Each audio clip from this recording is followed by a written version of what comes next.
So good afternoon. With a quorum present, the Maricopa Regional Continuum of Care Board is now called to order. Please turn on your microphone when speaking and mute when not speaking. The MAG public comment process allows members of the public to comment on items on today's agenda or on items that fall under the COC's jurisdiction. If you would like to comment on today's meeting, please fill out a white request to speak card by the door and give it to MAG staff. And if you parked in the garage, parking validators are available by the door. If you purchased a transit ticket to come to the meeting, please see staff for a reimbursement ticket. And hearing devices are available from MAG staff. Brian, will you please take roll call?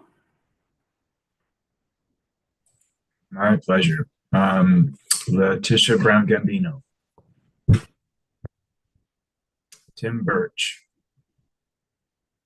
Jessica Cruz. Present. Liz DaCosta. Liz DaCosta here with Access. Chris Hallett. Chris Hallett here, City of Peoria. Michael Hughes.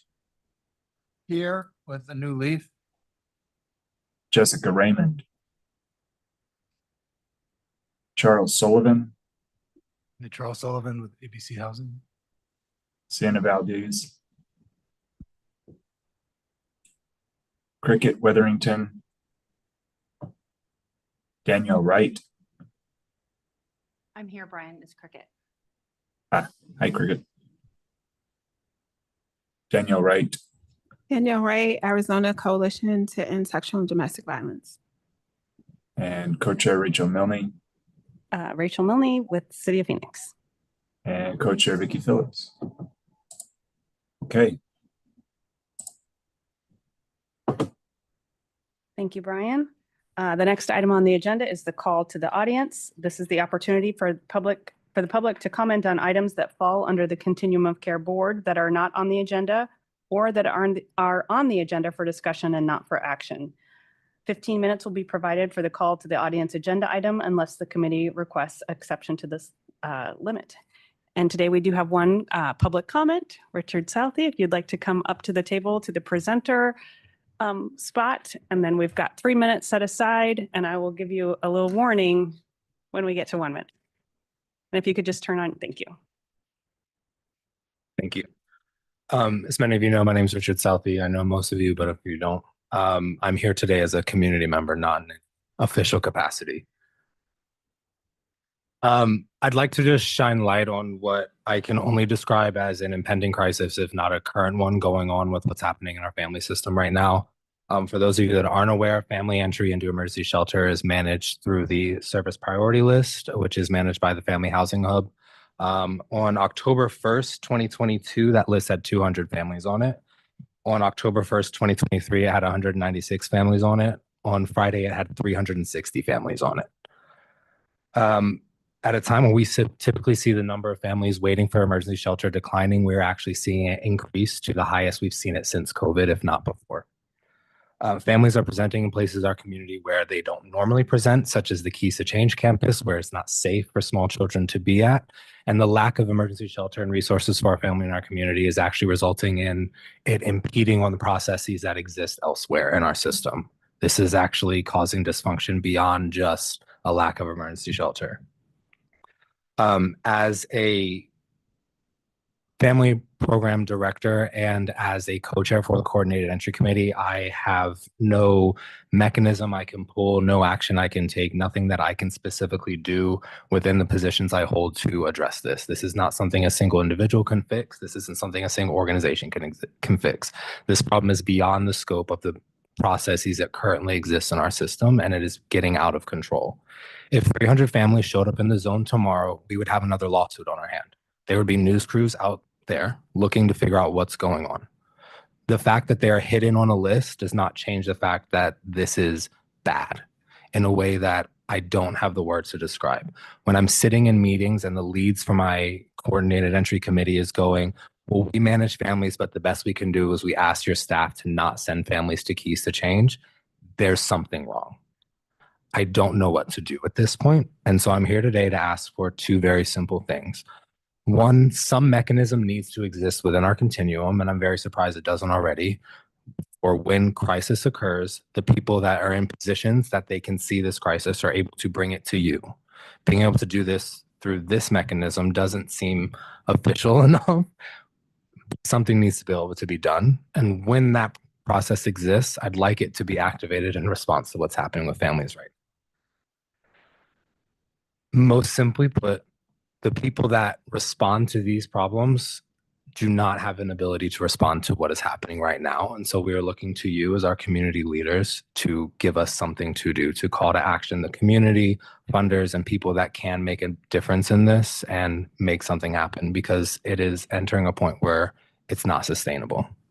That was right on 3 minutes. Thank you, Richard. I appreciate your comments.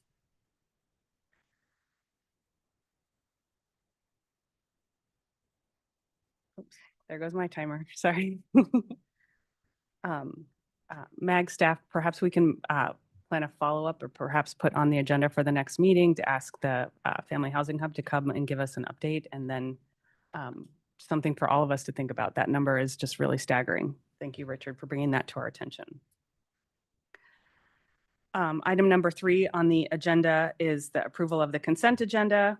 Items 3A, 3B, and 3C are on the agenda for consent. Sorry, just 3A, 3B. Does any member of the board have any questions, comments, or requests for presentation of any of these items? Do I have a motion to approve the consent agenda? I move for approval. Thank you. I second. Thank you. We have a motion and a second from the board. For those in the room, we will take a voice vote. Those in favor, please say yay. Yay. Those opposed, please say nay. The motion passes, and we don't need to do an online vote because we're all in the room today, right? Good, thank you. All right, item number 4 on the agenda is our Youth Homelessness System Improvement Grant update. And for this item, we will have Matt Finley provide us a presentation.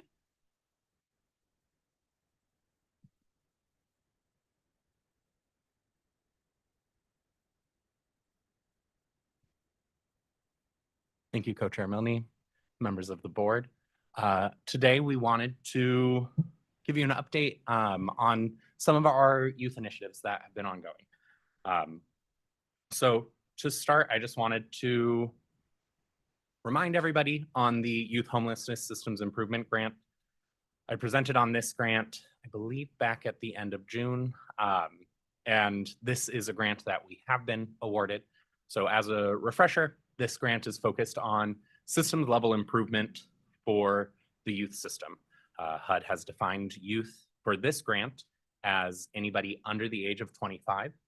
And our goals, we have 4 stated goals, which is to establish statewide partnerships to combat youth homelessness, achieve system design parity across continuums of care, develop career pathways for youth, and organize a statewide youth conference on homelessness. So we officially have a start date from HUD. So the grant will begin tomorrow, October 1, and the grant will run for 30 months and end April 1st, 2027. We have made progress since then. As a reminder, this grant is actually a statewide initiative that we are working in collaboration with the Tucson Pima COC and the Balance of State COC. So all 3 of these partners, we've been working together since we heard about the award back in June, and getting some pieces in place so that we can really hit the ground running come tomorrow, October 1. So to start, we have been going through the process of hiring staff to work on this grant. I was staff number 1 for that. But we currently have a posting for a full-time position that will be a youth with lived experience. So somebody that is 18 to 24 who themselves has experienced homelessness in some form. It does not have to meet the HUD definition, can also meet McKinney-Vento or involvement with juvenile justice. So I say this, so if anybody knows anybody who they think would be a great fit for that, please, please, please encourage them to apply. The other position will be an intern position, and then there will also be a position with the Balance of State and a position with Tucson Pima COC. From there, we have also been participating with technical assistance, something that we received from this grant. We've been going through foundational processes right now, but soon there will be more of a cohort model that we will also be able to bring in other members of the community who are interested in participating in that. We have developed a draft MOU for our partnership between these 3 COCs. Right now, that is in the hands of the COCs themselves to review, or excuse me, the collaborative applicant lead to review. And then once we get their feedback and approval, we will be bringing it forward to this board as well as the 2 other COC boards for approval and signature. We have been working away on what those partnerships, that first goal, developing statewide partnerships, what that will mean, what that will look like. So we will have, we will call it the Arizona Alliance for Youth. We've been developing some marketing messaging around that, as well as an application for agencies who would like to be a part of the Alliance. The goal of the application is not to deny anybody, but merely to make sure agencies understand what's expected of them by being a part of this alliance, and also use that as an opportunity for them to give us feedback right as they join. Then the third piece that we've really been focusing in on is what our governance model is going to look like for this alliance. So we have chosen a system and a model that we want to build off of, and now we're starting to shape that, really the architecture of what this alliance will look like, and that will tell us what it means to be a part of the alliance and how being a member can push forward all of these goals. Our next steps have also included community presentations. So just last week, I went down to Tucson and was able to present to TPCH's board and their youth board down there. I presented to the Balance of States board last week as well. And then other community members we've been speaking with, making sure that they're aware that this exists. It's going to be something that we want to stand up. And so hopefully in this coming month, they won't be surprised when we reach out to them and say, hey, do you want to be participating in this? And then the final piece is implementing a statewide collaboration platform. I'm sure many of you are familiar with the platform Civic Roundtable, as it's something that's being used for the Heat Relief Network right now, and something that we've been piloting with the COC for a little over a year now. So excited to say that we are bringing it out of its pilot for this space, and we'll be implementing that. We are using it right now as partners, but we'll be building on that to make sure everybody across the state, since we will be, this will have a broad geographic reach, can collaborate with each other easily. So that's the grant we have. Now I wanted to give some updates on the Youth Homelessness Demonstration Program grant. So this is also a HUD-funded opportunity that we applied for back at the end of August. HUD told us that we should hear maybe this month, or excuse me, in October. So hopefully everybody keep your fingers crossed that we hear soon. But this grant called YHDP is really focused on direct services. So this will fund direct services where the SE program will fund systems level improvements. This will be a formula grant, so we're not certain how much money we will get. Our application really was focused on representing that we have a need. And the first 6 months of this grant, if and when we are awarded it, will be focused on developing a coordinated community plan. So that's something that is outlined and required by HUD, but it involves pulling together youth service providers and youth themselves all across our region to come together and say, hey, one, this is what this grant means, this is what we've got, and two, how do we want to spend that money and focus that energy as a community? So that will really be when we outline and define what this grant will actually do. We have done some foundational work as a part of the application. So we have been able to train the Youth Action Collaborative on this grant, talking about what it means. They were heavily involved with the application itself, contributing to writing certain sections of it. They have an entire 10-minute long video that was a part of the application. So they are very much embedded in this work. As a part of that coordinated community plan and as a part of YHDP, once the community decides what programs and projects what type of projects it wants to fund, there will be a separate rank and review process, just like we have for the annual NOFO, and that will be something that is led by the youth. So right now we have our YAC members participating in rank and review today so that they are ready and comfortable with the idea when it comes time for them to lead it.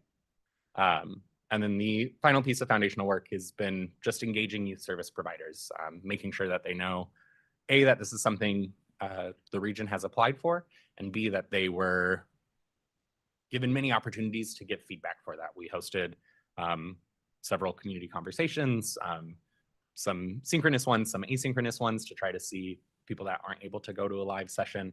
And also all youth service providers were provided the opportunity to review the actual application itself and give feedback on it. So this comes to a critical need that I want to highlight here, introduce here. No action requested today, but something to mull on. And that is that we need to transition the Youth Action Collaborative to become a Youth Action Board and vest the Youth Action Board with decision-making authority over the YHDP funded youth system.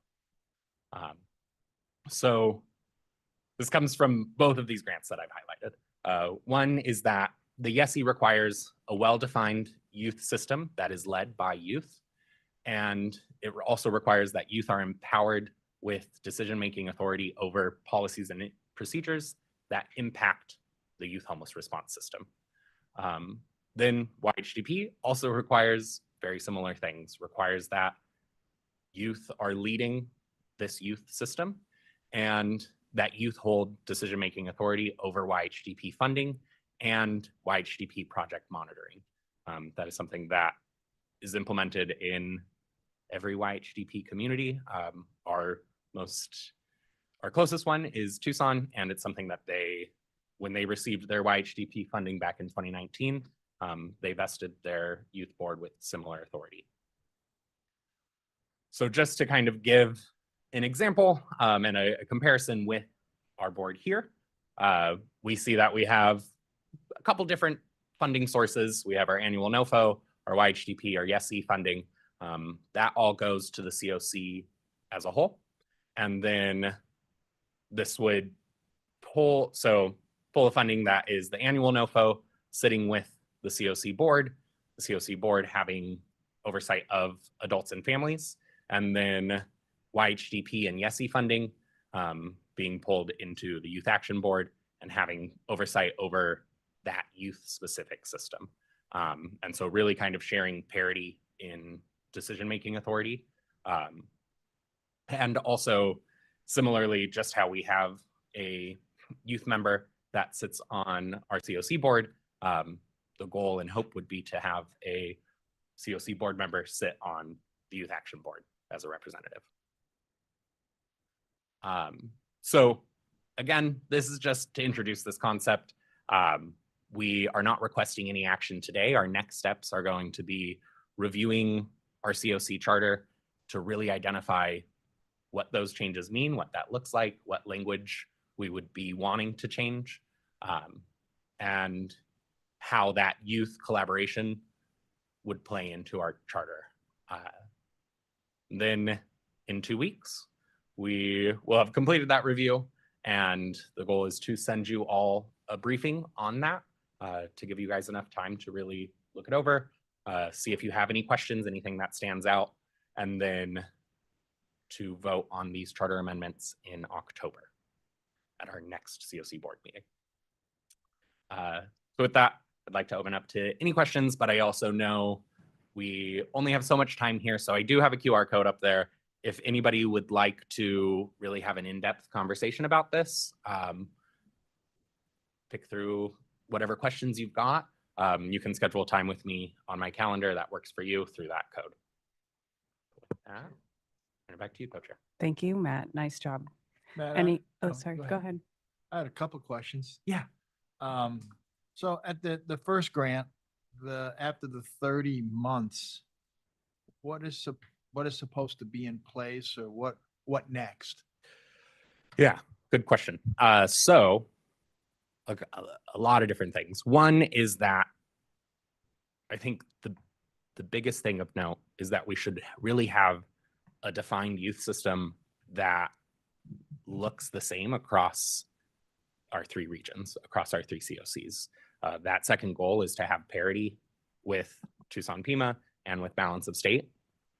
And we want to make sure that youth who, let's say if somebody's in Tucson on Monday and moves to Flagstaff on Friday, that they don't need to figure out how the system works. They don't need to figure out what assessment looks like or prioritization or coordinate entry, any of that. That really, that's all gonna look very similar. And the only difference is that they need to identify the new service providers in that area. So I think that would be kind of the biggest highlight. There's a lot of other pieces too. A part of that is, and this will be a long goal, as I'm sure you all are aware with the work ongoing with Dwell. But a part of that goal is that a part of the statewide partnerships goal is that we can share data or at least have aggregate data crosswalks built in place with DCS, with McKinney-Vento at Department of Ed, with juvenile justice, any of these programs that are also tracking youth data, so that we can better understand when we say 920 youth are experiencing homelessness, that's a real holistic number. So that'll be a part of that goal. And also on the other side of that, not just identifying youth currently experiencing homelessness, but being able to better identify youth at risk of experiencing homelessness, which hopefully as a part of those statewide partnerships would be a really great foundation to building on prevention work and being able to, again, who knows what that may look like, but that there's a data foundation, whatever that prevention work may be, could pull off of. Some other goals would include that we have a shared definition of youth homelessness at the state level, so that it'll make it easier for agencies and systems to work with each other. As you know, right now, Health and Human Services has a different definition of youth homelessness, as does Department of Ed, as does Juvenile Justice and DCS and us with HUD. All of these programs also have their own line of funding. So of course we can't impact how the federal level defines youth homelessness, but hopefully if we have a shared definition across our state, that will make things a little bit easier for future partnerships. Okay, that's good. Thank you. Of course. Any other questions or comments for Matt? I think for me, it's just this, this youth board that would be set up, just kind of trying to think through like structurally, because that'd be the first time we have COC funded resources that may potentially follow a different strategic plan and everything. So we'll be talking, it sounds like we're going to set up a conversation to go through our charter to build out that infrastructure within the COC board charter still. Yes, 100%. So this is something that is acting within the current structure of the COC. So this would follow the charter as it stands now, because that charter is for all of us, is for the whole COC, and would follow the strategic plan. So any items, let's say, again, fingers crossed, we receive YHDP funding, and in 6 months, we've concluded our coordinated community plan process. Anything that is defined there, the goal would be that it all points back to the current strategic plan that we have in place. The goal is not to create an entirely separate thing existing out here, but just that it all bolsters what we currently have going and is really strengthened with the intention of all of that work and any programs and projects put in place have this perspective of the unique experience and unique challenges that youth have. Yeah. Hopefully that I'm answers a it. firm believer in like people who experience the situation having the ability to make decisions and like policies and procedures, just from my perspective with structure. So is this a recommendation from HUD? Like, where did this come from? Yes, 100%. I So- think I don't want to take up too much of the time, Matt, but do you think maybe you could send out some information to us about like HUD's recommendation for this youth-led board that can help inform our like writing and decision making into the charter? Yes. Okay. And so that'll be our goal, is that, like I had mentioned, this charter review is something that I'm undertaking with one of our current interns. And so the goal is that we will have a briefing packet that we can send to you all, so you can look through it, look at what we've highlighted may need to be adjusted in the charter and how that would impact anything else. Okay. And in that will also include where kind of what best practices is coming from, and the direction that HUD has provided to other communities around this as Great. well. Thank you so much for all your work. It's great. Thanks, Liz. Any other comments or questions? Real quick, Go ahead, Brian. we're gonna get to this a little bit later, but we need to make time additionally for further charter review and further charter updates. That's an annual part of what we need to do as a COC. Happen that it sort of coincides with what Matt is doing right now. I'm wondering, I think we'll know more when we see Matt's recommendations on the charter. If it's just adding language, there may not need to be an in-depth review of the current charter, but I'm seeing things on my end that could use some adjustment. Talk a little bit about those later, but so I think there may be two processes that need to happen, Liz. Matt's he's got a little bit of a time constraint on this because he needs to roll out some of this stuff pretty soon. We have until the end of the year to do additional charter review. So if we don't have to form a committee, review the charter, vote on it, et cetera, if we don't have to do all that at one time, we may do two separate processes. So can talk more about it in a little bit. I just wanted to flag that. Thank you, Brian.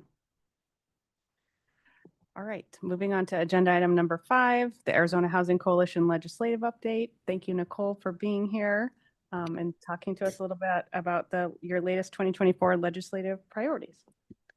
Hey, everybody. Nice to see you all. So we've got a lot. We're feverishly working to prep for next session.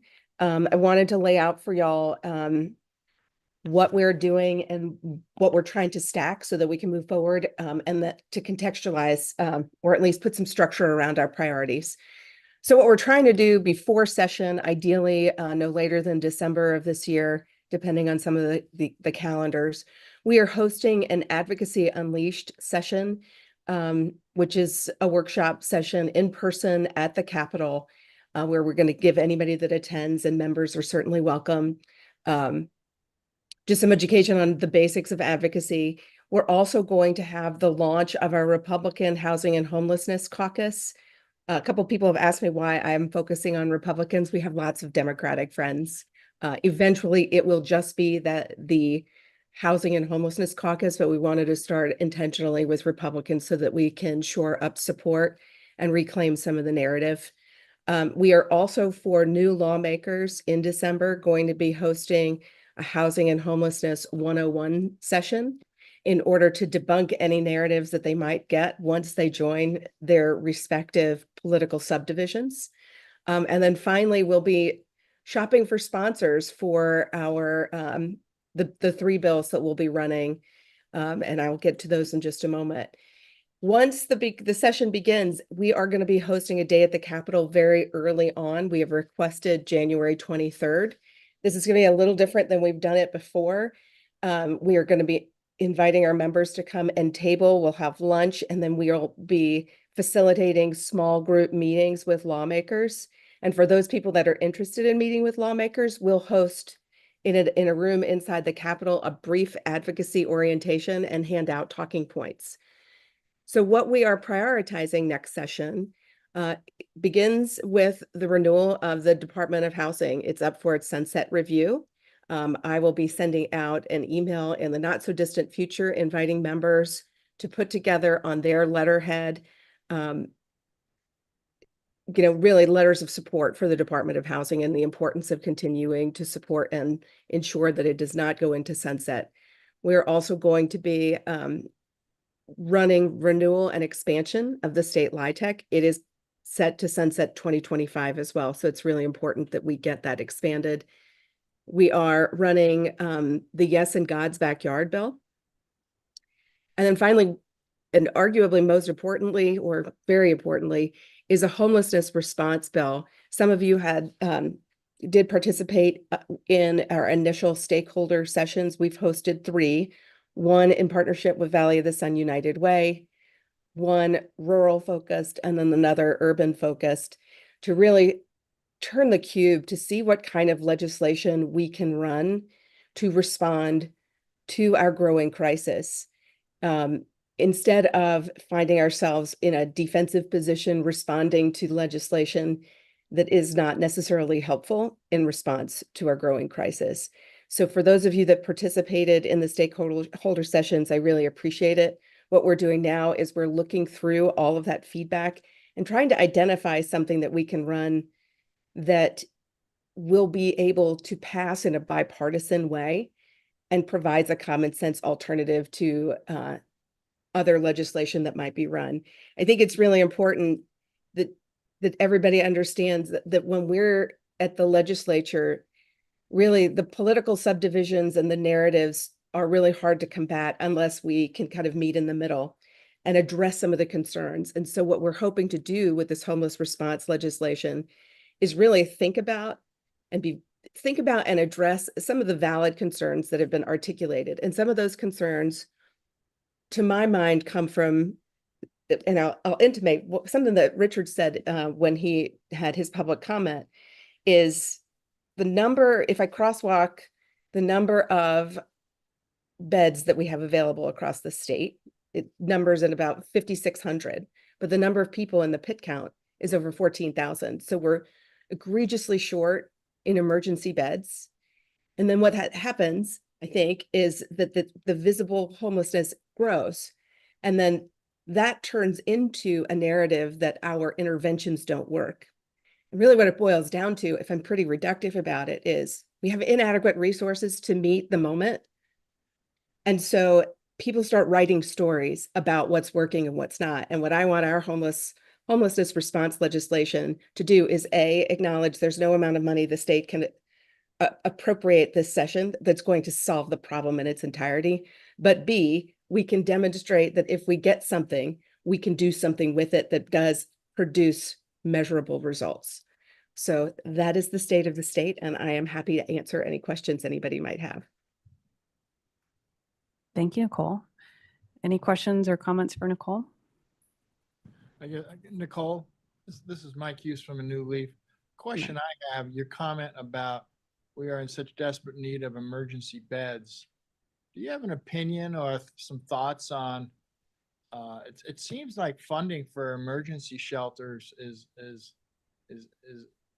less than what it has been, and that it's going to the back end, secure housing, rapid rehousing, all of that. And while I get that, it does appear that your comment about just the need for emergency shelter beds is not being, in a sense, heard with the funding, the limited funding. Can you comment on that? Sure, Mike. I would agree that, I would say that I'm trying not to have an opinion that is not rooted in data. The data is very clear that there are too few beds to the number of people that are unhoused. The data also suggests what you said is true, is that there's less funding available for emergency beds. And really, for our system to work, we need to outreach, and we need to do the outreach. We need to do the assessment. We need a place for people to coalesce safely until one of the other interventions can be used, be it rapid rehousing, transitional housing, or permanent supportive housing. So our emergency shelter is an important part of the entire continuum. And it is something that's the folks who are running legislation are articulating rather vociferously, that there needs to be more places and spaces for people to have a safe place to go to scaffold to getting to stability. And the data certainly supports it. Does that mean that that's what will run this session? I'm not sure yet. But I certainly know that the data supports that point of view. Thank you. Mhm. Quick comment, Chair Milne. Just gonna say, Mike, we're running our own data on this using funding reporting from the different ESG jurisdictions. Later on today, the ESG Collaborative is going to present on some of the stuff that they've been working on. Unfortunately, we won't be able to share positive, concrete results on the work we've been doing on that yet. We're still waiting for some of those numbers to come in. But I think we're not seeing an obvious indication of what's this time around. If anything, I suspect the opposite. Let's just say we'll have more information on that, I hope, next month to report back. But I don't think it's a foregone conclusion that there's just less money for shelter right now. Thank you. Any other comments or questions from the board? Thank you, Nicole, for being here as always. Good to see you. All right, item number 6 on the agenda is the Emergency Solutions Grant Collaborative update. We've got Margaret Adams from the ESG Collaborative who will update the board on efforts related to the strategic plan. Oh, we've got also Candace.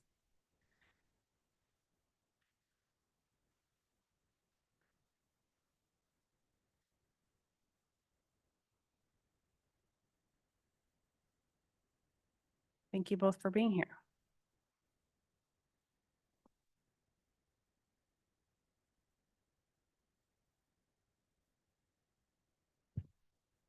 Teamwork makes the dream work. All right, thanks for having us. I don't know, Brian, if you have the presentation and also I'm going to say this presentation has been edited a bunch today, so we're hoping we're caught up on the most recent version. Are we? Tyler, would you mind queuing that up, please?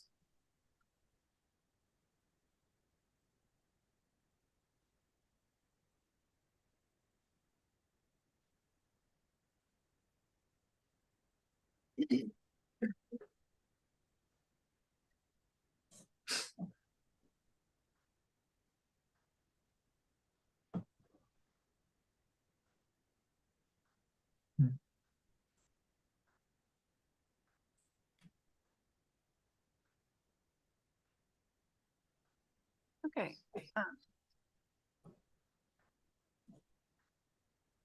Okay, great. So thank you for having us. We're here from the ESG Collaborative.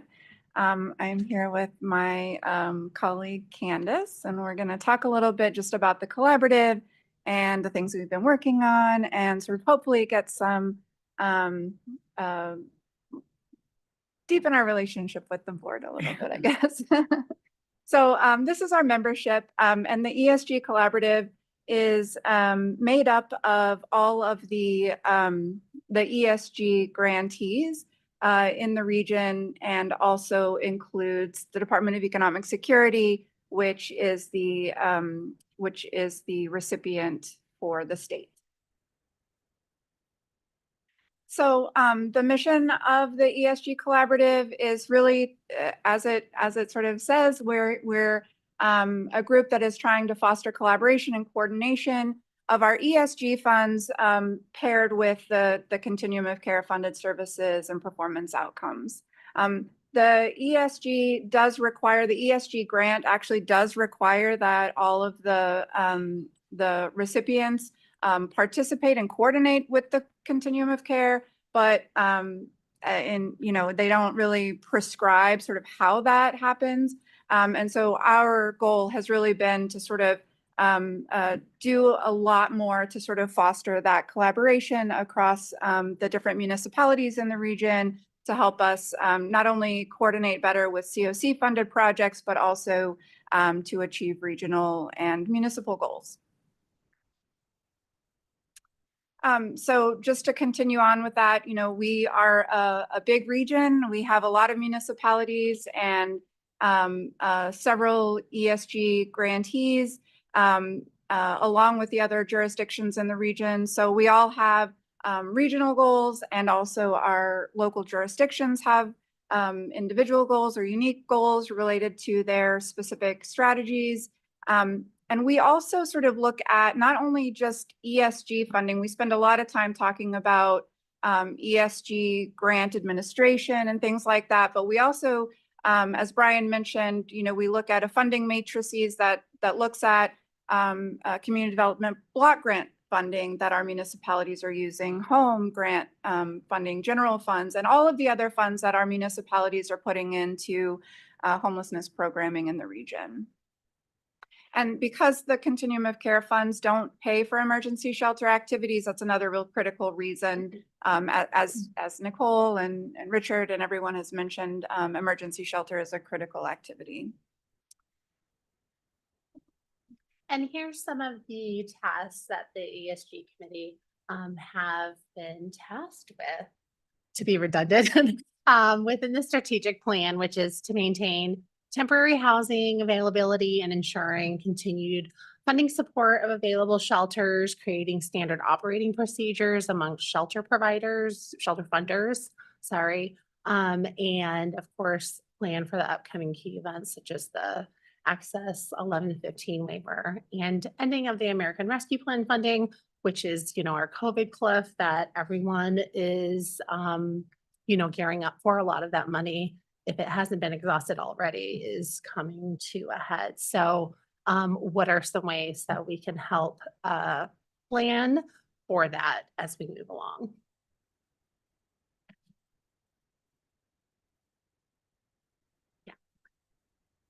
So we just talked about this, so this is really relevant. And but we when we look at our funding matrix that all of the municipalities share with MAG, we actually did see an overall increase in funding for emergency shelter. And so, but again, I mean that, you know, to what end? And I think that sort of is some of the sort of more strategic conversations that we're really hoping the board can help us you know, better understand and provide some guidance around what are those regional goals, are they changing, and things like that. So, you know, we are sort of looking for some more clarity as new strategic plans are developed or as new goals are being developed by the board. You know, how are we thinking about these regional goals and evaluating the funding across the region? So we do coordinate shelter availability. We do work together. One great example is the city of Phoenix and Maricopa County. We've been working really closely on standing up new shelter, also working very closely as we sunset temporary shelter. So this definitely does provide a space for us outside of our normal tasks to be able to coordinate these, you know, different types of activities and talk about the needs in our different municipalities. So we're also looking to explore the impact of, you know, sort of non-ESG or COC funded interventions that are supporting some of this work, like, you know, outreach or other services that may not be funded through specific COC or ESG funding.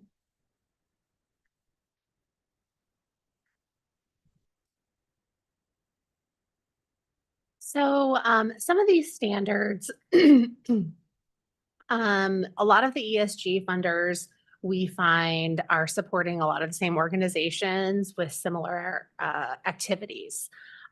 So as we do that, we also are finding different ways as we communicate a little bit more.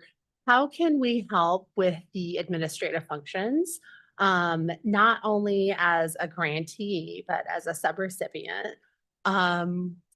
And part of that is looking at some of our contract language that we use. So there's a lot of regulatory information or requirements for these grants that we can't necessarily be able to be creative on. There are some that we can. So how can we align some of those non-flexible regulations? So part of that is an example, like we share some of the HMIS language within our contracts.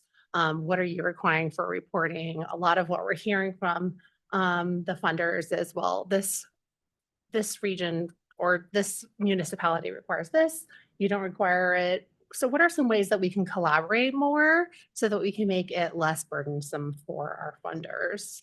And part of that too was getting feedback from those grant administrators and being able to address that and find ways as we move further along to continue that performance, not just as subrecipients, but as us as well. How can we all make sure that this funding is getting out in the community as quickly as possible in a compliant manner? We're also working with MAG to review and adopt operating standards and increasing the understanding of ESG regulation. Again, you know, this is a really complex grant requirements. It's not easy and it requires a lot of technical assistance, even as amongst jurisdictions. There is a lot of collective experience amongst us, but it's still really complex and it requires us to work together and help one another. And then how can we do that collectively with the same subrecipients that we have to make sure that they're as successful as possible too? So I'll just say one other thing about that too, is I think, you know, one of the activities that we did this year was we did a lot of work like engaging around rapid rehousing, and we talked to providers, and we were really interested in understanding sort of two things: sort of what was the experience of the subrecipients who are administering these contracts, and sort of what was working for the programs and evaluating performance, and then also looking at our own contract language and things like that. So, you know, we do try to take these, we do try to use this collaborative as a way to sort of improve the experience, not only for the municipalities who are, who receive the ESG funding, but also for the partner organizations that we collectively fund. So lastly, our sort of last item from the strategic plan is this planning for upcoming events.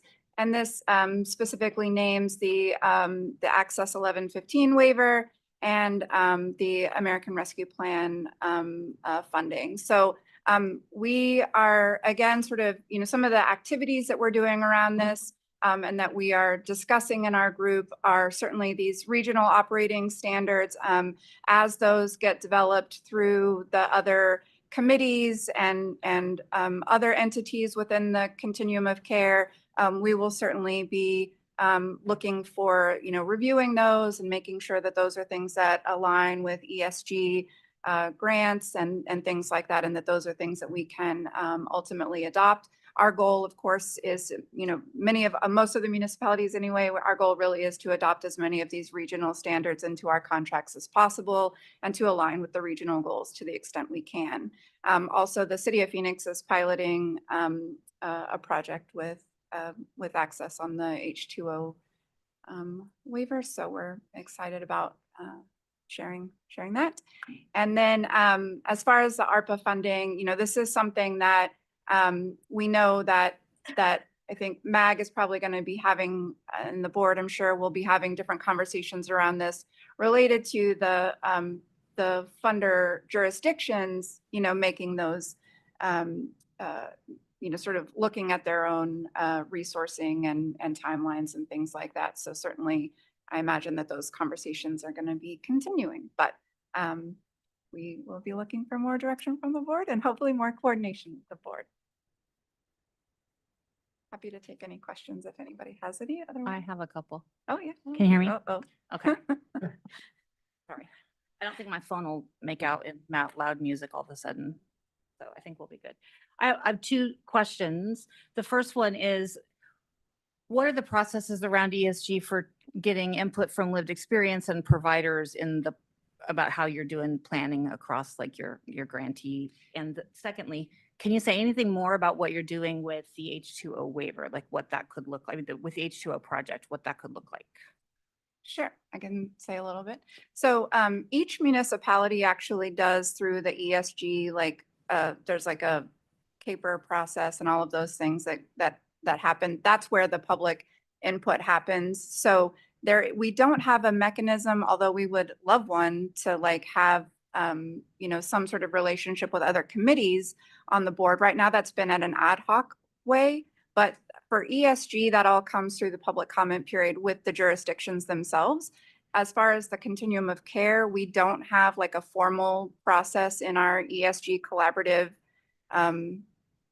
work, but we've been doing that sort of, again, in an ad hoc way, but we would, I mean, love to entertain a way to sort of more formalize or put that into writing somehow.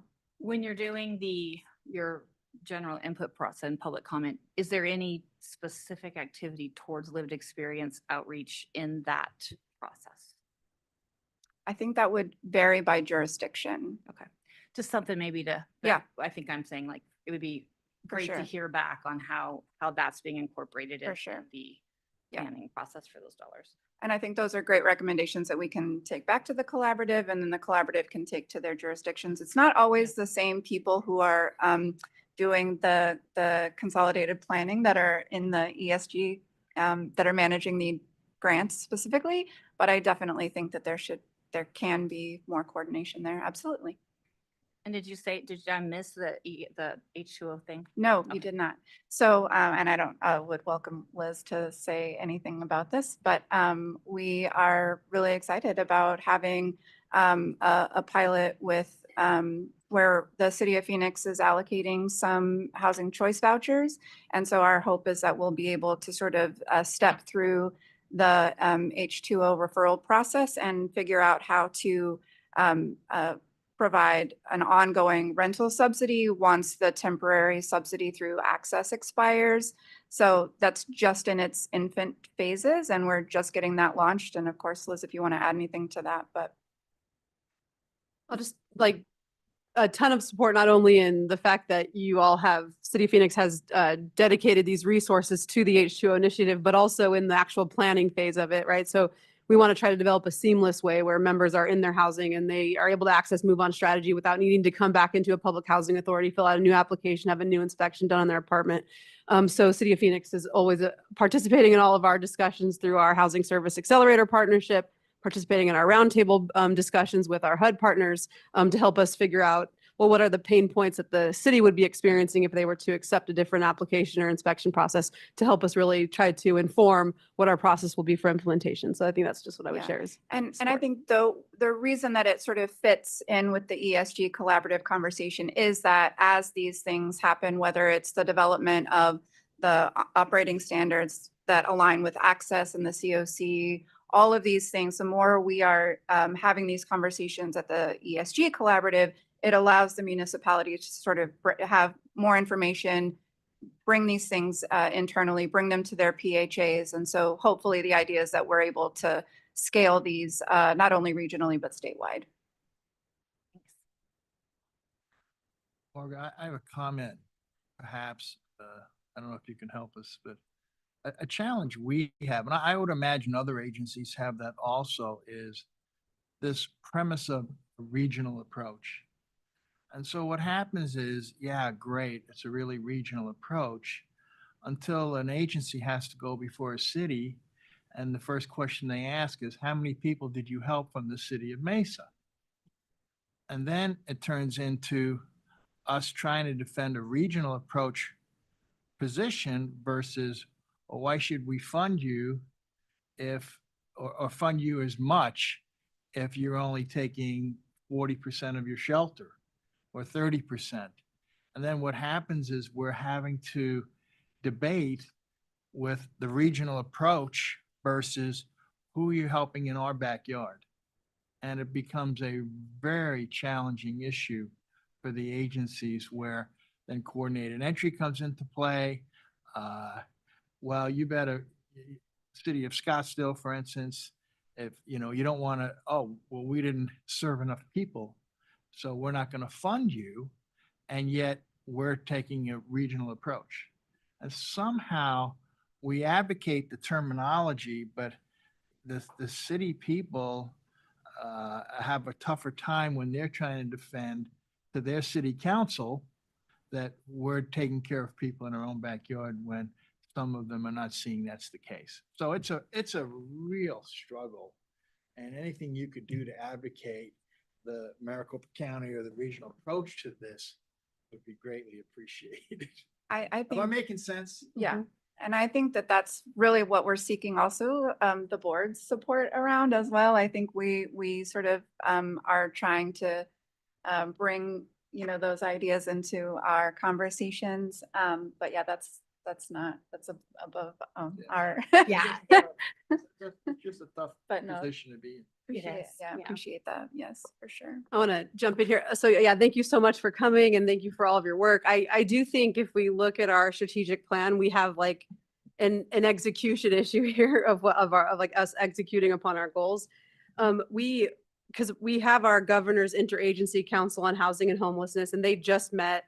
And we have in here that the board would put together information to support, like, you know, what is Maricopa County Continuum of Care identifying as a need? Is it family homelessness? Is it lack of shelter? And how we're communicating that up to the Governor's Interagency Council on Housing and Homelessness, known as the GIC. I think we need to get on the agenda where we understand when that next quarterly meeting is and a narrative that we want to put forward for them to review. That includes some information about our strategies. The one on maintaining temporary housing availability, we assign that to the local jurisdiction collaborative. I know this is a lot, but do we still have a local jurisdiction collaborative? Okay, so I think, and then we also assigned it to the ESG collaborative and the COC collaborative to all like simultaneously work on this without identifying who the lead collaborative is. So I think we need to take a look at that.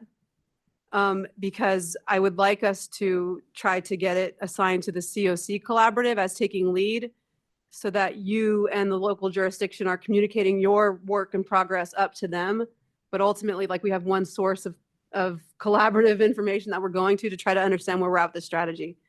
I know that was a lot, but I just want to make sure it's like I see that you're here and you're presenting on your part of that goal, but I just wonder how the others are working and if there's any combination of those efforts whatsoever and how we're then using that to communicate up to our leaders to try to get towards some kind of implementation or change. Okay. Yeah, I think that's a great idea. And I do think each individual group has like a different perspective. Obviously, the cities and municipalities dealing with like how they're going to plan for this cliff, and then also the provider group made up of the collaborative folks, how they're going to plan for this group. So I do think you make a really good point. We need to have one common voice. And I love your idea of getting that on the agenda before the next GIC. So we have a good report out of what we're up to. And so with that, so what for next steps, you know, and I didn't see Natalie, you're taking lots of notes. I know Brian's on, but, and I'm sorry, but do we need to talk to the COC collaborative about them taking lead on that strategy in our strategic plan? So that then it will be their responsibility to get the update from the local jurisdiction and the ESG collaborative? Is that like a good next step for that? Can I offer, first of all, can you all hear me? I know my mic was coming through a little harsh before. We hear you. Great. Liz, I think probably there's a governance issue that we need to discuss, which is just sort of, you mentioned ESG reporting to COC, reporting to the board. I think we have to discuss like if that's the pathway we want to use. I think that's probably the first thing in terms of elevating. But I do think that this group already has come up with some things that we could report out to the GIC. We have to finalize the numbers as mentioned before, but I think once we've done that, that's something that we can discuss at length. And then what would be the process for ensuring that that money continues into the future? So those are all things that I think can happen pretty quickly as long as we have reliable data. And then in terms of how we separate out on the strategic plan, who's doing what, I think that's something we've registered for several months now as being an issue. I'm not exactly sure how we address that, but I do think it starts with coming back to look at the strategic plan again which we were planning to do after the NOFO is done. So looking at December, January. So that's a year out from when we first drafted and certified the last one. So that's kind of what we were operating around. I think we'll look at the GIC schedule and make sure that that aligns. If we need to move that up a little bit, we certainly could. Does that work? I think it's just, we have a lot of folks doing work right now, and I want to, maximize their time to the greatest extent possible, even before January, if we need to. I know we have some like strategy meetings for the board, so I think, yeah, it's fine. I think we take it back to our strategy sessions to have this conversation. Just knowing that in a future agenda, we will be monitoring for when the GIC is coming to prepare information for what we want them to be aware of in that quarterly GIC session, if that's okay. Okay. Yeah. Great. Thank you. Good. Thank you, Margaret and Candace. We appreciate you being here. Next, item 7 on the agenda is system modeling update. I think Brian is going to provide us with an update on system modeling efforts and ongoing objectives. We're going to have Natalie present on that. Thanks. Oh, thank you, Natalie. Thank you, Co-Chair Milne, members of the board. So I'll be providing a brief overview of system modeling, an update on our recent efforts, and a description of our next steps. So first, to begin, system modeling is a structured, all good.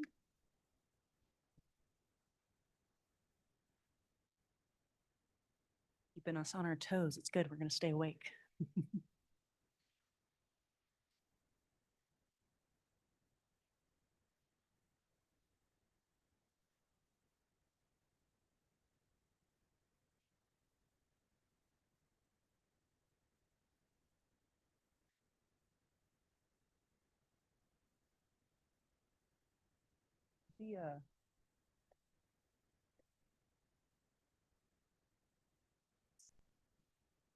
All right, to begin, system modeling is a structured data-informed process that uses local data to estimate the size and needs of a population of people experiencing homelessness and establishes assumptions about the types and amounts of assistance, housing, shelter, services that would effectively and equitably meet those needs. With this data, system modeling can then forecast housing and service needs for this population. And then the results of system modeling then inform system capacity conversations based on a shared vision of an ideal future system that would effectively and equitably meet those needs again. So that's your quick overview of system modeling. So overview number 2, getting a bit more specific with the inputs, modeling process, and the results. So system modeling requires a collection of starting information. To begin, this includes information from our systems data, which I'll get into on the next slide. Our assumptions about that data. So we can't include everything, but what can we reasonably assume about what we're working with? And then information we gather from the community around inventory, around unit cost. This then feeds into the modeling process, which allows us to understand the impact of key decisions on our system over time. And the results of system modeling then inform system capacity conversations based on a shared vision. So things could include inventory recommendations. This could be noting of changes to our system based on performance. This could be mapping out what our system would look like with additions or reductions of certain types of inventory, what our system would look like with changes in performance, how our system would change in response to changes in inflow and the numbers served.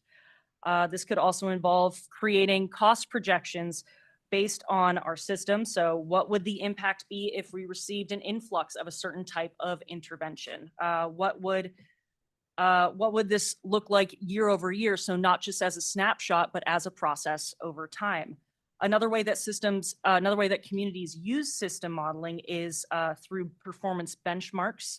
So when we set a vision of our ideal system or a system that equitably and efficiently serves people, it is a vision of a system in the future, but it doesn't speak to the journey in between our current reality and what that looks like. So if we create a 5-year model, we want to understand where are we going to be in 2 years from now? Where do we need to be 4 years from now before we are suddenly up at the 20-35 year model end result? So understanding the steps in between that process. And that speaks to the multi-year transition planning. So this is ideally a process that is evergreen. We will create an initial model of our system and then revisit it year over year. Each year, we'll have a better understanding of our data and our system as we begin this work. And we will then go through and amend, add additional sources, and make changes to it.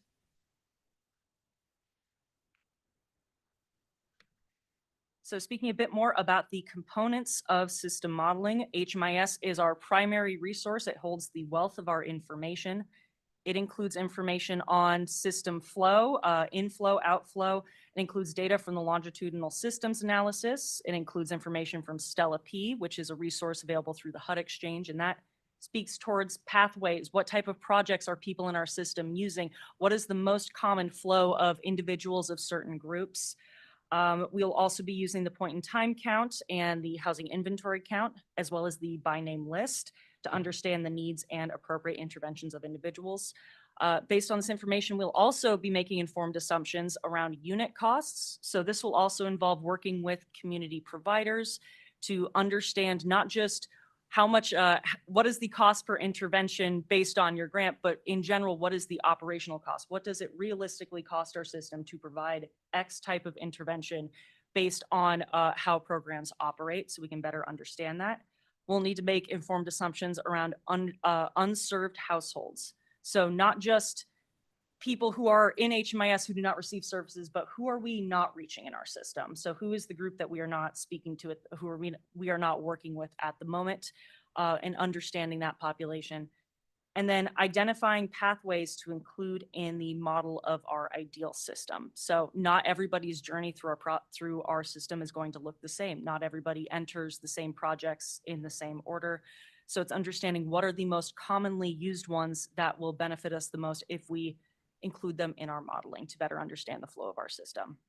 Using this information, we then input that baseline data into Stella M, or a comparable modeling tool, and then we continue to adjust the model over several years.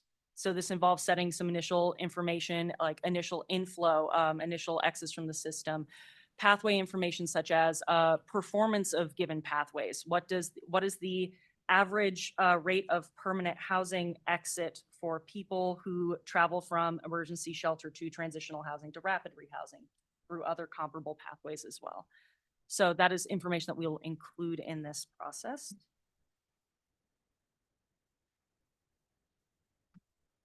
So where are we now? Our team has recently completed a 6-week HUD systems modeling workshop. So this workshop was designed to give COCs an understanding of the modeling process and provided guidance for staff to interpret systems data, to facilitate community conversations about systems modeling, and then to understand Stella M and modeling tools available. It was incredibly valuable. We learned a lot. Our peer communities learned quite a bit as well. System modeling is relatively new to many COCs. Part of this workshop was reviewing the work of other communities and trying to build upon the processes that they've already created.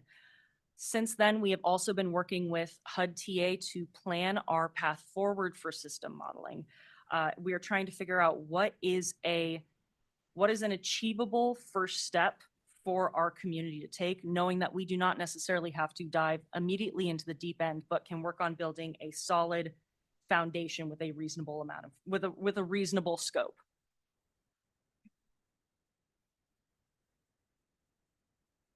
So there's a wide range of system modeling that there's a wide spectrum of scope and complexity within models. And two of the most well-known system models are the DC Homeward 2.0 model and then the LA Older Adult System model. So they are both incredibly powerful tools. If you haven't had a chance to read through them, I'd highly recommend them. It is absolutely fascinating, and they were able to do some incredible work that has guided their strategic planning. The commonalities between these two models are their scope, their complexity, and the degree of community engagement. These were both massive undertakings. So DC Homeward 2.0 builds upon the strategic plan that DC established in Homeward 1.0. This process was led by the Interagency Council on Homelessness, and it took approximately a year to complete. It involved extensive stakeholder engagement, including those with lived experience, government agencies, nonprofits, and community providers. The LA Older Adult Systems Modeling report was a result of a partnership between the Los Angeles Homeless Services Authority, United Way, and APT Global, a technical assistance provider. This model relied heavily on university resources, community resources, and an extensive amount of stakeholder feedback. They worked with over 100 stakeholders in the community, hosted multiple stakeholder engagement events featuring people with lived experience, community members that had over 100 participants each. And that process took about 5 to 6 months just in the active phase and did not include the initial planning section of it. So while both of these modeling efforts are absolutely incredible, they required a scope of resources that encompasses community engagement and mobilizing pieces in a way that supported the work once it started. So we want to start in a achievable way that gets our community familiar with system modeling as a concept. So that brings us to our third report. So as part of this research process that we did, we were trying to find other examples of system modeling of communities that had not had this conversation going for quite a while. So the Tucson Pima Collaboration to End Homelessness, our sister COC to the south, has actually released their own system modeling effort in 2023. So their system modeling was initiated in 2021 and it's been revised for 2023. Their work was completed within the year, and it uses a data-driven process to assess their region's homelessness system using the same system modeling tools. Overall, their process was time-bound and fast-paced in order to meet the requirements of their YHDP award, which requires some initial systems planning and strategic planning. And then this model relies almost exclusively on in-house data, so HMIS, the PIT and the HIT counts, and BNL data as well. Their model also addressed 6 target subpopulations: adults-only household, families, youth, veterans, households impacted by violence, and older adults, and incorporates the key elements that we want to discuss in a system model. So things like pathway utilization, length of stay, returns to homelessness. What is exceptionally powerful about this model is not just its simplicity, but it's also its focus on the shortfalls and the current system gaps. It speaks very effectively to their current state of the system and what their need is for the moment. So as an example, their report lays out clearly what their current inventory is by unit type, by bed type, what their total system demand is based on the BNL, based on information they've collected, based on feedback from community providers who have said that which pathways work best for which subpopulations of people. And then it clearly lays out what that anticipated gap is in an effective way that is both easily accessible and easily communicated.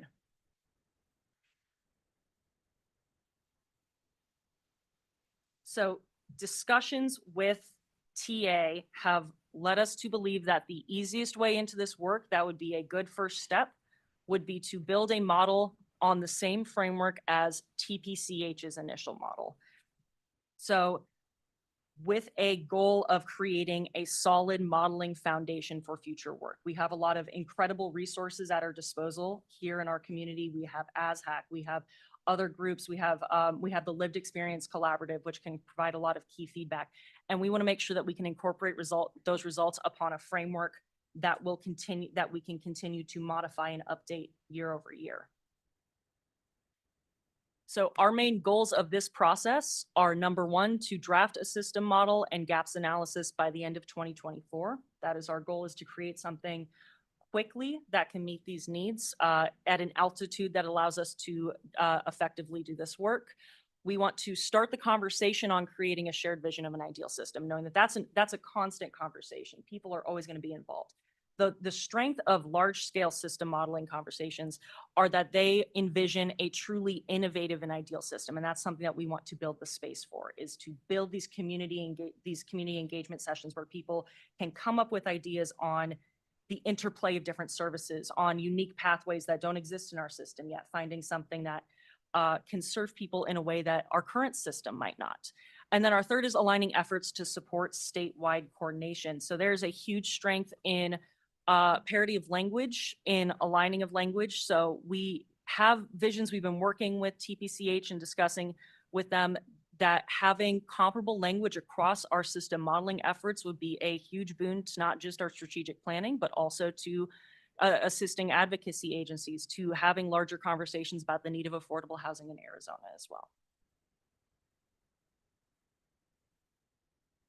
So then that brings us to our next steps. To inform this process, we are recruiting for a systems modeling steering work group.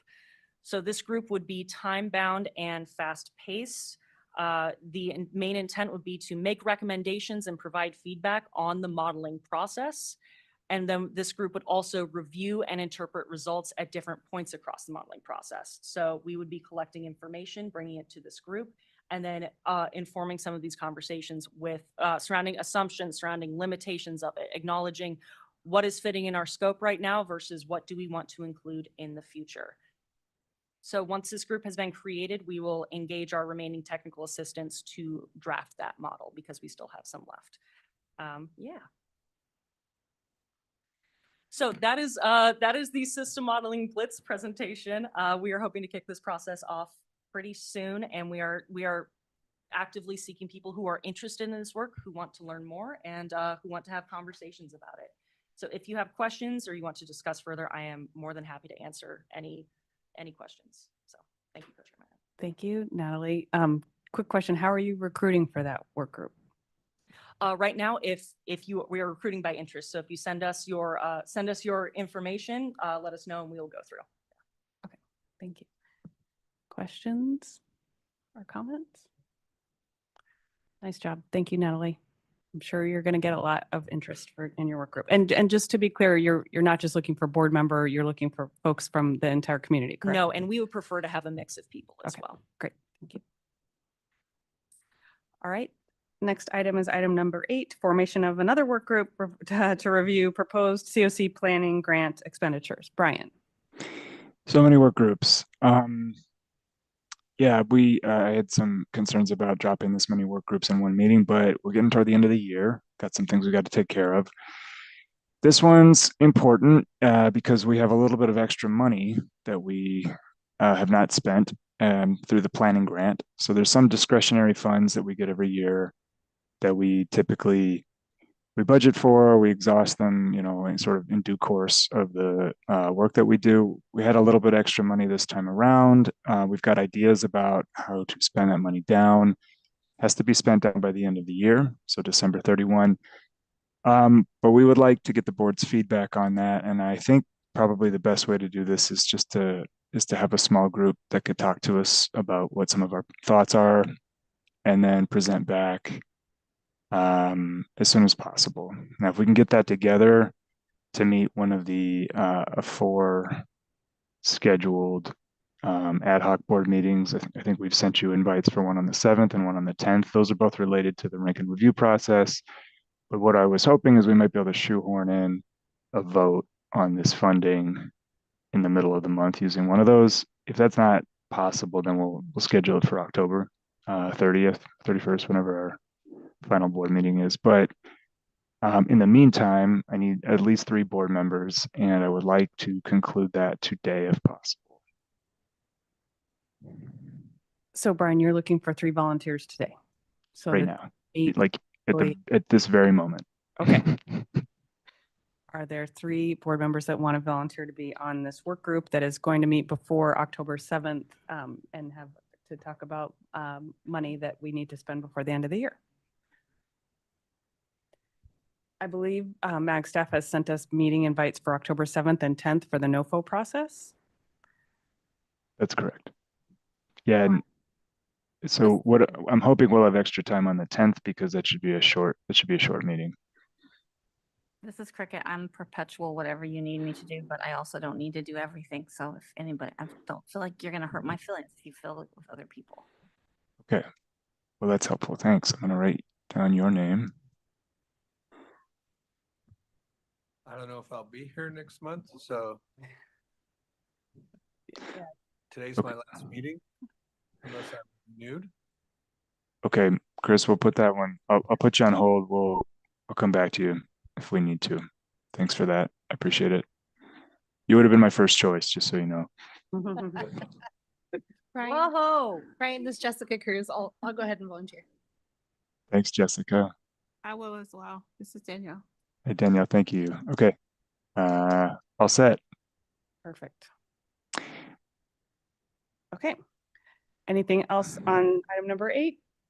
If not, we're moving on to item number 9, MAG updates. MAG staff will provide updates on ongoing collaborative applicant duties and projects, including COC board membership recruitment and other recurring tasks.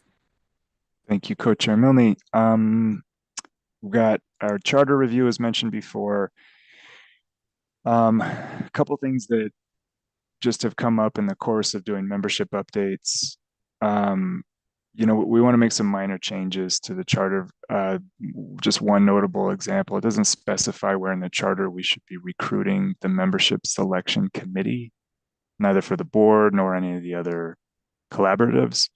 So in the absence of that, we want to make a point of specifying that in the charter so that we have, for example, should the board be the membership selection committee, should it come from the board members voting on who should join the board, or should that be from the COC at large? And we've gotten some feedback from TA, should be from the community at large. That sort of makes sense to us. It's not written down anywhere. It's sort of, we have discretion on that point. So that's just one item that we would like to clarify in the charter. Now, in terms of timing, as Liz mentioned earlier, there's this strategic planning kind of governance work group that's going on. Ideally, we would wait and see if that group has any other sort of small recommendations on things to do to update the charter. I need to coordinate with Matt on what his time frame is for the YHDP funding. It may be dependent on whether we get YHDP funding. So ideally, we do one round of charter edits and leave it at that. It happens before the end of the year. If we have to, we'll do 2 rounds, one for the youth stuff and then one for everything else. So more to come on that. But that's just to give you an idea of where we're at. In terms of membership, so we have had 13 applicants. I think I'm going to extend the application period by 1 week. I'd like to get a few more applicants, just looking at reviewing the applications that have come in so far. And then the last thing is that I've sent everybody a couple of emails now, on the board at least, asking for folks who might want to volunteer to be on a selection committee. Haven't gotten a lot of feedback, and I think I am going to broaden this one out and start reaching out to members of the collaboratives to see who would like to participate on that committee. And then from there, we may go out to the COC membership at large and see who would like to participate. We need at least, I don't know, 5 members who can weigh in on these applications. But the goal is to bring all of this back on the during the board meeting in October for a vote. And then, so yeah, that's timing on that. And then the last update real quick is just to let you all know that the COC builds PSH NOFO. We have finished the first stage of that. We've had a chance to talk to a selection committee that we put together and who made recommendations on an applicant, like a project applicant to move forward with. So we've gotten through the letter of interest period, and now we are on to the RFP period. And we are working on the RFP with that partner that was chosen by the selection committee. So timeline on that is to submit it in November with a lot of development and review to take place before that. I'll leave it at that. If folks have questions about anything I brought up, let me know and I can address. Any questions for Brian? Thank you, Brian. Next up on the agenda is a request for future agenda items. I heard at least 2 today. One maybe an update from our family shelter system on the wait list that Richard brought to us. And then making sure we've got a good proposal for good presentation for the GIC meeting. Any other future agenda items? I know Cricket, you had emailed me about one. Yes, I was requesting, I know last year we had home anchor threshold, depending on how you want to talk about that, do their review their annual report. I saw that it just came out and I think that was good information for like community context. So I would like to have that. Also, gonna say it again, I really like having the other collaboratives present in person themselves. I feel like we're just not connected enough to what's happening in the other collaboratives. And so I'm gonna just keep saying every time I can, I would like to see those happening in person. Maybe, I mean, I want everyone every time, but that's probably not reasonable, but some reasonable structure, not just like the every 6-month formal thing, but there's stuff happening in these committees, these collaboratives every single month. And I know the staff takes, and thank you, staff, for taking time to put it in the newsletter. And I think it just is different when you can ask questions and you have the interface to see what's happening. If I can chime in real quick, I know that we have COC Collaborative as yet to present. And I also know that at the end of next month, we have to have a NOFO consolidated application approval come before the board. So I'm going to talk to the MAG team and make sure that we get that on the agenda and then see how much time we have left for everything else. And then if we can, we'll fit COC Collaborative on the agenda for that. Thank you. Yes, and just to reiterate what Cricket said, I think we've talked about this. Having at least one collaborative at every meeting is just on rotation would be really great. Anything over here on future agenda items? Across the room? Nope. Okay. Good. And then really quick, Brian, before we go to the board roundtable, can you just tell us about our next meetings? I know you mentioned the 7th, the 10th, and then the 7th and the 10th are sort of extra meetings. And if you want to just run us through what we're doing on the 7th and the 10th, and then our regular meeting is October 30. No, I don't know. Maybe you could tell us that too. Yes. So the 7th is going to be an in-person, ideally, review of the rank and review committee's recommendations for the NOFO selection process. So they're going to come in with scoring and tell you who they think should get funding this year. Pretty critical. That happens on the 7th. And then in the event that there were an appeals request, so if rank and review, it's decided, and then if anybody came in with an appeal, that would happen on the 10th. So we've scheduled that, and we're asking you to hold the time. We have not received an appeal in recent years, not anticipating one, but we need to make sure that we have time to address it if we do. And in addition to that, as mentioned, if we're able to get some funding conclusions to happen before then we would try to also do double duty on that time slot and approve some expenditures before the end of the year. Then our next board meeting officially is on the 28th of Monday, and that's the last Monday of the month as usual. And that will be a virtual or in-person meeting as normal, and we're still putting together the agenda for that meeting. Thank you, Brian. All right. Last item on the agenda is our board roundtable. It's our opportunity to go around the room and have board members give updates on events or announcements or challenges that you might want to talk about in this setting. Is there any board member who wants to kick us off? I will. Next month is Domestic Violence Awareness Month. Please check MAG's website and acesdv.org website for events across the valley. Thanks, Danielle. I'll go next. This is Liz with Access. So we are going live with our Housing and Health Opportunities H2O program tomorrow. So very exciting, lots of opportunity for our community to build out housing as a health-related social needs intervention that's paid for by Medicaid, for years to come. It's a Medicaid program, so it's not the same as like if the COC was to award a set of providers and those are the same providers for the full year. Because it's Medicaid, we constantly look at how we ensure statewide coverage with quality service. So new providers can come into the system at any time. If anyone's interested in trying to onboard as an H2O provider, I'm going to give out some information to MAG to send out. They can reach out directly to Solari, who is our H2O program administrator. But just know if you're not a provider today or you haven't been reached out to yet, there still is opportunity for you to be onboarded just going through that process with Solari. We're very excited. So thank you all for your support and how we got here today. Thanks, Liz. Congratulations. Rachel, I just wanted to mention. Jessica Cruz, Native American Connections. Just wanted to let everybody know that we're celebrating our 40th annual parade this month. It's Saturday, October 12th, and it's going to be from 9 to 11, and it's off of 3rd Street and Oak Street. And if you've never been, it's a really neat opportunity to see all the different tribes come out and, you know, they compete in their regatta and they have floats and dances, and it's the beginning of NARD, which is a big celebration across the state. So hope to see y'all there. Awesome. Thanks, Jessica. I wish for you good weather.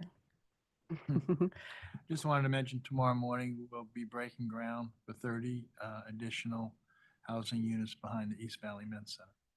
Oh my goodness. Congratulations. That's awesome. All right. And maybe on those fantastic notes, we will adjourn the meeting. Thanks everybody for being here. We'll see you October 7th.